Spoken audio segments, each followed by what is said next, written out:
Sino bang nakakakilala sa inyo kay Sharon Cuneta? Bago ko po umpisa ang aking update sa Capden, gusto ko lang po magpasalamat sa Panginoon at sa mga subscribers ko sa mga nanonood sa akin. Maraming salamat po. Isang like lang po sa akin at saka isang subscribe, masaya na po ako. Umpisa na po natin ang ating updates tungkol sa Capden na binukil ni Sharon Cuneta sila dahil sa kanilang relasyon. Sharon Cuneta ay ang pag-aamin kay Catherine Bernardo at Alden Richard kasi nakatrabaho ni Sharon silang dalawa.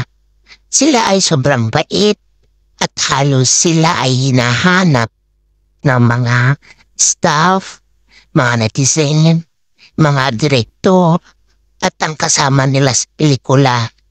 Ayon kay Sharon, kahit anong hirap ang shooting nila, kahit anong sakit or yung mga pagsubok, kinakaya nilang dalawa, alang-alang lang sa mga netizen na gustong masabak at makita ang kanilang kagalingan.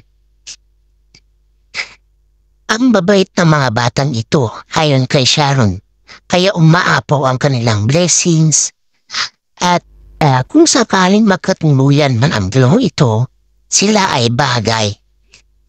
Lahat mga tao o mga netizen ay pabor sa kanila. Kaya kung hanggat maaari, lahat tayo ay gusto ang Capden na tambalan. Kaya kapag kung sakali man na totoo yung mga rumors, ako ay ikakasapin na sila okay para sa akin. Thanks for watching and please subscribe and watch also. Maraming salamat.